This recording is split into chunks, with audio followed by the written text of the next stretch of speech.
خواتین و حضرات، یہ ایک اوپن لیٹر ہے، ایک کھلا ہوا خط ہے بھارت کے وزیر اعظم جناب نریندر مودی صاحب کے نام۔ میں اس امید پر اس کو سوشل میڈیا کے ذریعے بھیج رہا ہوں کہ ہمارے ملک کی ایجنسیز میں سے کوئی ایجنسی اس خط کو محترم پرائم منسٹر تک پہنچانے کا کام کریں گی۔ میں ان کا احسان مند اور شکر گزار رہوں گا۔ محترم جناب نریندر مودی صاحب وزیر اعظم ہند، میرا تعارف صرف یہ ہے کہ میں دنیا کے عظیم اور قدیم ترین ملک بھارت کا ایک ناگرک ہوں، اور اس بات کی دلی تمنا رکھتا ہوں کہ ہمارا یہ ملک ہر لحاظ سے ترقی کرے اور پوری انسانی برادری کے لیے ہر پہلو سے ایک روشن مثال بن جائے۔ یہ پہلا موقع ہے کہ کھلے خط کے ذریعے میں آپ سے براہ راست مخاطب ہونے کی کوشش کر رہا ہوں، اور یوں کہیں کہ اپنی اور کروڑوں بھارت واسیوں کے من کی بات آپ تک پہنچانے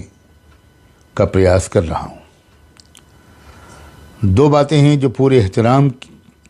کے ساتھ آپ کی خدمت میں عرض کرنا چاہتا ہوں۔ پہلی بات کا تعلق علی گڑھ مسلم یونیورسٹی اور اس کے 100 سالہ جشن کے موقع پر آپ کی تقریر سے ہے۔ آپ نے اس تقریر میں بجا طور پر AMU کو قومی سرمایہ، منی انڈیا، دیش کی طاقت، انمول میراث، کثرت میں وحدت کی یعنی یونٹی ان ڈائیورسٹی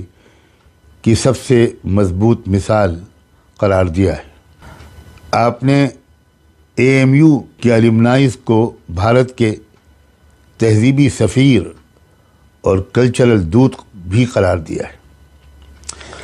اس سب کے علاوہ بھی آپ نے بہت کچھ سچی باتیں اپنی اس تاریخی تقریر میں کی ہیں، جس پر میں آپ کو مبارکباد بھی دیتا ہوں اور تہ دل سے آپ کا شکریہ بھی ادا کرتا ہوں۔ لیکن ایک بات میری سمجھ میں نہیں آئی، وہ یہ ہے کہ آپ کی ہی پارٹی کے اور آپ کے سنگٹھن سے جڑے ہوئے بہت اہم لوگ AMU کے بارے میں بالکل ہی الٹی رائے ظاہر کرتے رہے ہیں۔ جس عظیم ادارے کو آپ نے منی انڈیا کہا اور سچ کہا، اسے آپ سے قریبی تعلق رکھنے والے اور آپ کی حکومت اور پارٹی کے ترجمان سمجھے جانے والے کئی لوگ منی پاکستان کہتے رہتے ہیں۔ بھارت کے ایک ناگرک کی حیثیت سے مجھے اس وقت بہت دکھ اور شرمندگی ہوتی ہے جب لوگ کہتے ہیں کہ بھارت کے پردھان منتری کی کتھنی اور کرنی کبھی ایک نہیں ہوتی۔ یہ لوگ آپ کی اس تازہ تقریر کو بھی اپنے دعوے کی دلیل کے طور پر پیش کرتے ہیں۔ میں آپ کے اور وطن عزیز کے خیر خواہ کی حیثیت سے آپ سے گزارش کرتا ہوں کہ آپ ان لوگوں سے خاص کر ان سے جو علی گڑھ مسلم یونیورسٹی کے بارے میں بالکل مختلف قسم کے خیالات ظاہر کرتے رہتے ہیں اور اسے بدنام کرنے اور اس کے طلباء اور طالبات، اس کے چھاتروں اور چھاتراؤں کو ذلیل و رسوا کرنے اور ٹارچر کرنے کا کوئی موقع ہاتھ سے جانے نہیں دیتے۔ آپ ان لوگوں سے جواب طلب کریں اور انہیں سچائی کے بالکل برعکس پروپیگنڈا کرنے سے باز رکھنے کی ہر ممکن کوشش کریں اور پورے ملک کو اس سے واقف بھی کرائیں۔ کاش کہ آپ اپنی اس تقریر میں یہ اعلان بھی کر دیتے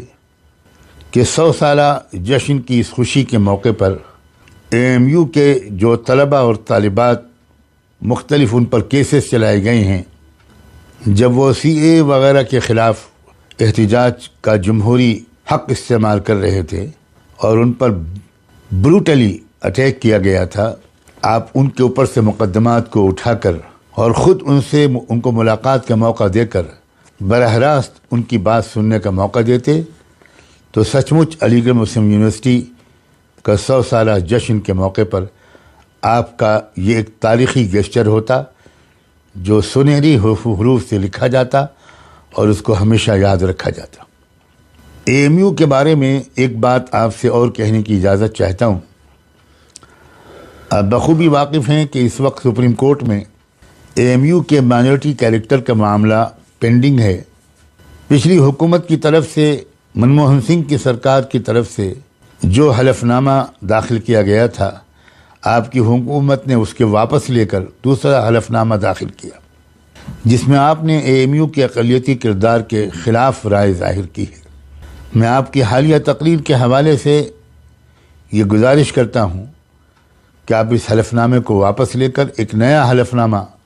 جلد داخل کرائیں۔ ایسا کرنے پر آپ کا اعتبار و اعتماد بحال ہوگا اور ان لوگوں کی زبانیں بند ہو جائیں گی جو آپ کی تقریر پر منفی تبصرے کر رہے ہیں۔ یہ وضاحت بھی میں یہاں پر کرتا چلوں تو اچھا ہوگا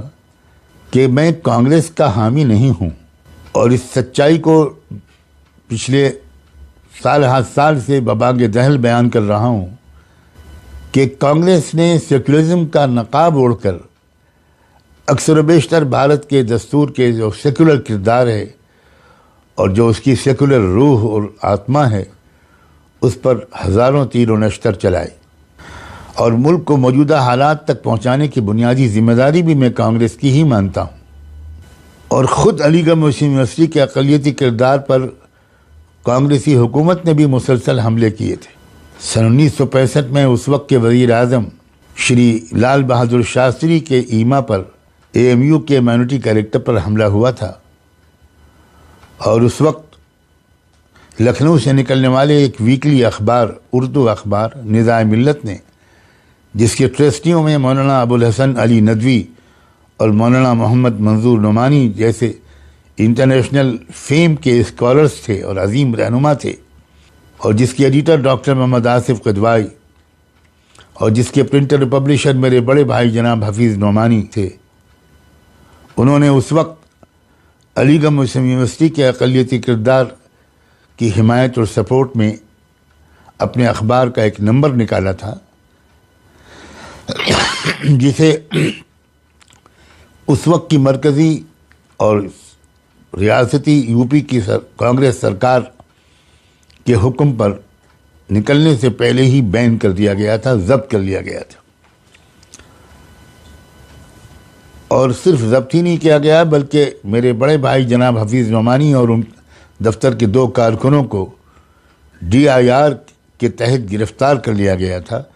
اور 9 مہینے تک وہ جیل میں رہے، مگر حکومت عدالت میں چارج شیٹ پیش نہیں کر سکی اور بالآخر اسے مقدمہ واپس لینا پڑا۔ اس نمبر میں ملک کے نامور ماہرین قانون، سپریم کورٹ کے ریٹائرڈ ججز کے مضامین تھے۔ میں نے یہ بات صرف اس لیے کہی ہے کہ کہیں آپ یہ نہ سمجھیں کہ میں کچھ کانگریس کا سپورٹر ہوں، اس لیے میں آپ سے یہ باتیں کر رہا ہوں۔ مجھے امید ہے کہ آپ بہت پازیٹیولی میری ان باتوں پر ضرور توجہ فرمائیں گے۔ ایک دوسری بات جو میں آپ سے اس وقت عرض کرنا چاہتا ہوں، اس کا تعلق کسانوں کے حالیہ آندولن سے ہے۔ میں نے ان تینوں قانونوں کو بہت غور سے پڑھا ہے، اور اس کے حق میں اور اس کے خلاف جو کچھ بھی کہا جا رہا ہے، اس سب کے بارے میں